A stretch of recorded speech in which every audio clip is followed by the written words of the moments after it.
இவ்வளவு கசப்பான விஷயங்களுக்கு அப்புறமேலையும் த்ரிஷாவுக்கு என்னுடைய மனப்பூர்வமான வாழ்த்துக்களும் பாராட்டுகளும். விஜய் அவர்களோட வளர்ச்சி ஒரு அபாரமான ஒரு வளர்ச்சி.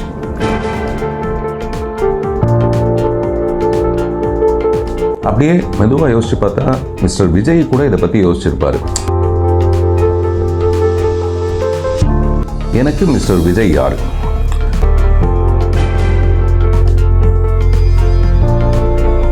என்ன சார் விஜய் சார்ட்ட சொல்லுங்க சார் ஏன்?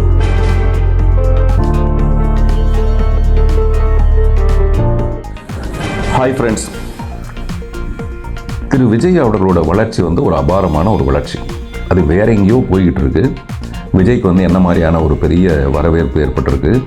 அதன் மூலமாக இப்போ காங்கிரஸ் ஸ்ட்ரெயிட்டாகவே காங்கிரஸ் ஒரு அலைன்ஸை பற்றி பேசுகிறாங்க திமுக கூடனா.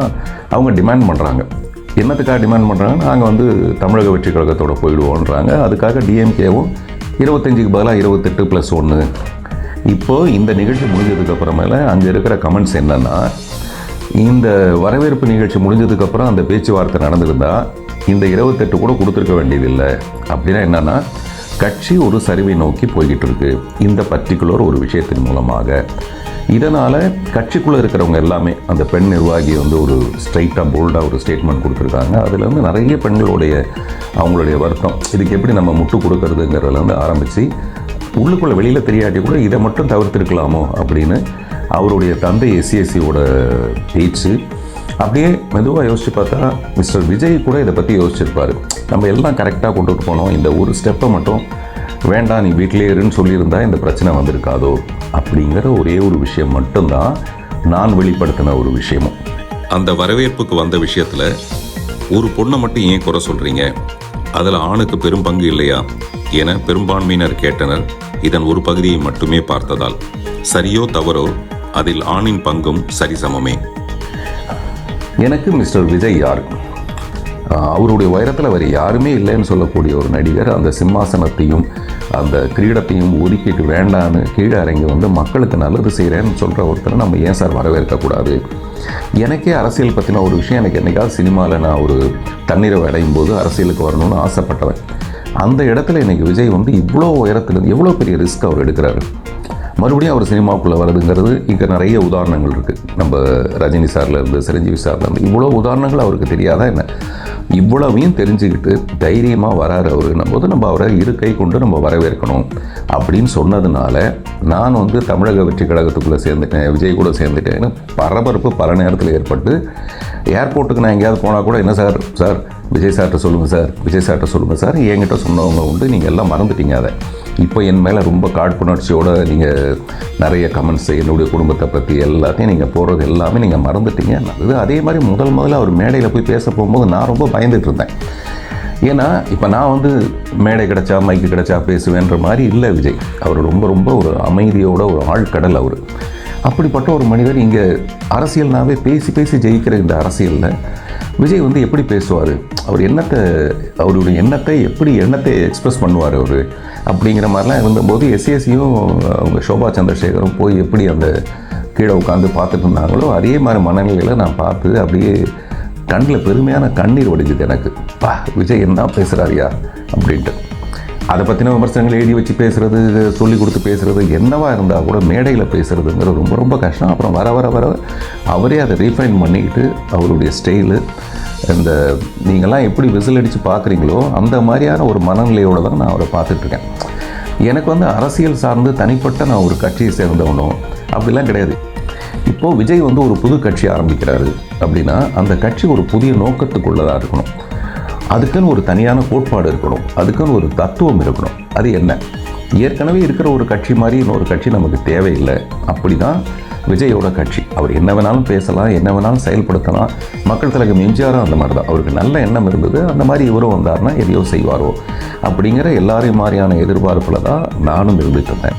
இப்படிலாம் நான் அவரை பெருமைப்படுத்தி பேசினதுனால தாவேக்கால நான் ஏதோ ஒரு பதவி எதிர்பார்த்ததாகவும் அதை நான் அவர்கிட்ட கேட்டு அவர் கொடுக்காததுனால நான் கட்சி மாறிட்டதாகவும் இப்போ சமீபத்தில் ஒரு பழி ஒன்று வந்துகிட்டு இருக்கு.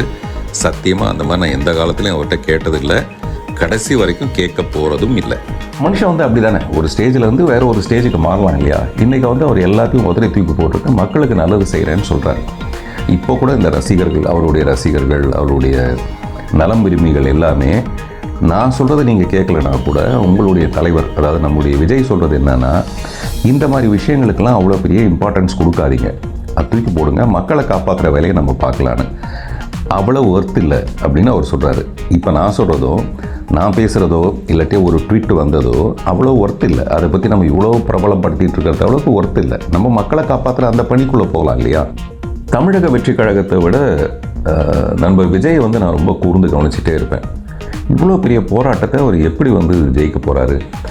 அப்புறம் திமுகவை ரொம்ப ஸ்ட்ராங்காக அவர் எதிர்த்துக்கிட்டே இருக்காரு. அப்படி தான் எதிர்க்கணும். இப்போ வேறு ஒரு புதிய தலைவன் தோன்றணும்னா இங்கே இருக்கிற ஆளுங்கட்சியை அவர் எதிர்க்கிறதன் மூலமாக தான் அந்த எதிர்ப்பு சரியாக இருக்கும். அதுதான் மக்கள்கிட்ட கொண்டு போய் சேர்க்க முடியும். அதில் எந்த விதமான கருத்து வேறுபாடும் கிடையாது.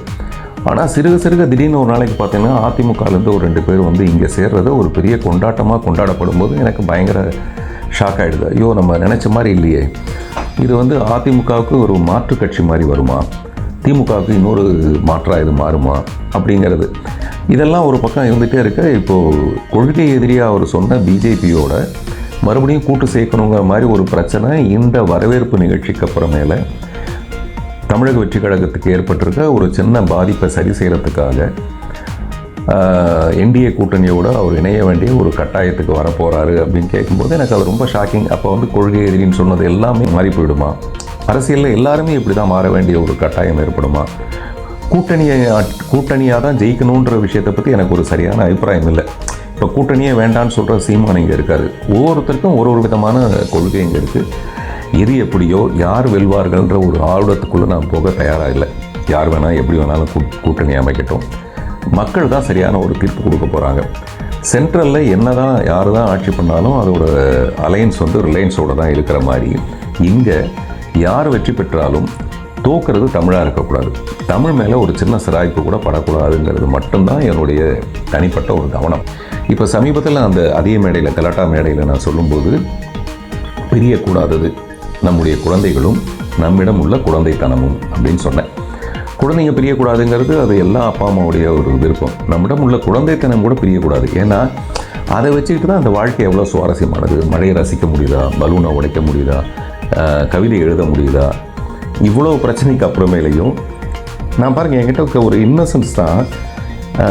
இப்படி ஒரு 2 கேமரா வச்சுக்கிட்டு இதெல்லாம் சொல்கிறதுக்கு பின்னாடி மற்றவங்க சொல்கிற மாதிரி இது ஒரு முட்டாள்தனமாக கூட இருக்கலாம். ஆனால் நான் நினைக்கிறது அதில் ஒரு இன்னசென்ஸ் இருக்குது. இன்னசென்ஸ் இருந்தால் தான் இந்த வாழ்க்கை ரொம்ப சுவாரஸ்யமாக இருக்கும் அப்படின்னு நான் நினைக்கிறேன். எது எப்படி இருந்தாலும் எல்லா பிரச்சனையும் ஒரு முடிவுக்கு வந்தே தீரணும். அதுக்கு என் பேச்சு ஒரு முடிவுக்கு வரணும். இந்த பேச்சு எங்கே துவங்கிச்சுன்னா, எதுக்குமே பதில் சொல்லாத ஒருத்தவங்க வந்து என்னுடைய பேச்சுக்கு பதில் சொன்னதுனால நான் ஒரு பெரிய நீண்ட பதிலை சொல்ல வேண்டியதாகிடுச்சு. மற்றபடி ஐயா நல்லக்கண்ணு அவருடைய மறைவுக்கு போயிருக்கும்போது, அவருடைய உடல் தானம் பண்ணியிருக்கும்போது நானும் சொன்னேன், நானும் உடல் தானம் பண்ணியிருக்கேன். ரொம்ப வருஷத்துக்கு முன்னாடி நானும் என்னுடைய மனைவியுமே உடல் தானம் பண்ணியிருக்கோம். வேறு யாரெல்லாம் பண்ணியிருக்காங்கன்னு சொல்லும்போது த்ரிஷா அவர்களுடைய பேரை சொன்னாங்க. அப்போ எனக்கு ரொம்ப மகிழ்ச்சியாக இருந்தது. த்ரிஷாவை நான் பாராட்டணும்னு நினச்சேன். இந்த நேரத்தில் இவ்வளவு கசப்பான விஷயங்களுக்கு அப்புறமேலையும் ஒரு திரைப்பட நட்சத்திரம் எல்லாத்தையும் மீறி தன்னுடைய உடல் தானம் பண்ணுறதுக்காக முன் வந்திருக்கிற த்ரிஷாவுக்கு என்னுடைய மனப்பூர்வமான வாழ்த்துக்களும் பாராட்டுக்களும். இப்படி தான் நான் நினைக்கிறது. ஒவ்வொரு பெண்ணுமே, ஒரு பெண்ணுக்குமே ஒரு சிறப்பு ஒன்று இருக்குது. நம்மளுடைய வாழ்க்கையிலேருந்து நம்மளே கற்றுக்கிற ஒரு பாடம். அப்படி என்னுடைய தவறுகளும் அந்த மாதிரி தான். ஒரு தவறுலேருந்து தான் கற்றுக்கணும். சமீபத்தில் ராஜா சார் வந்து ஒரு மேடை கச்சேரியில் எல்லோரும் கரெக்டாக பர்ஃபார்ம் பண்ணிட்டாங்க, அவர் மட்டும் பாடுறது 2 வரியை விட்டுட்டார். அப்புறம் அவர் சொல்கிறாரு, இந்த மேடையில் தப்பு செய்கிறதும் வாழ்க்கையில் தப்பு செய்கிறதும் ஒரே மாதிரி தான், அதை ரீவைண்ட் பண்ணவே முடியாது. இப்போது சாங் ரெக்கார்டிங் அப்போ நம்ம ரிவைண்ட் பண்ணிடலாம், ரிவைண்ட் பண்ணி மறுபடியும் அந்த தவறெல்லாம் சரி பண்ணிக்கலாம். பட் ஒரு மேடை கச்சேரியில் ஒரு தப்பு நடந்து போச்சுன்னா அதை சரி பண்ண முடியாது. வாழ்க்கையில் அந்த மாதிரி தான். அந்த தப்பை சரி பண்ண முடியாது. மறுபடியும் ஒரு தப்பு நடக்காமல் இருக்கிறதுக்கு நம்ம பார்த்துக்கலாம். அதனால் நண்பர்கள் அனைவரும், நான் பேசுனதில் ஏதாவது தவறு இருந்தால் மறுபடியும் ஒரு தடவை, நான் எப்போவுமே ஈகோவை வந்து யூகோன்னு சொல்லிட்டு விரட்டி விட்டுற ஒரு ஆள், ஒரு ரொம்ப எளிமையாக இருக்கிறதுனால தான் என்னால் இப்படி யார் மனதையும் நோகடிக்காமல் ஏதாவது பேசணும் அப்படின்னு நான் நினைக்கிறேன். அதனால தவறு இருந்ததுன்னா தயவுசெய்து என்னை மன்னிக்கணும். அதில் இருக்கிற சரியான விஷயங்களை மட்டுமே நீங்கள் அக்செப்ட் பண்ணிக்கலான்னு உங்கள்கிட்ட எல்லாருக்கிட்டையும் அன்போடு கேட்டுக்கிறேன். நன்றி, வணக்கம். ஒரே வீடியோவில் பதிவு செய்ததை 2ஆக பகிர்கிறேன். வேறெதையும் 2ஆக்க அல்ல. என் பக்க விளக்கத்தை சொல்வதால் பக்க விளைவுகள் அநாகரிகமாக அரங்கேறும் என்பதை அறிந்தும். ஆனால் இது பற்றி இனி நான் பேசப்போவதில்லை. இதோடு விட்டுவிடுவது நம் அனைவருக்குமே நல்லது. நன்றி.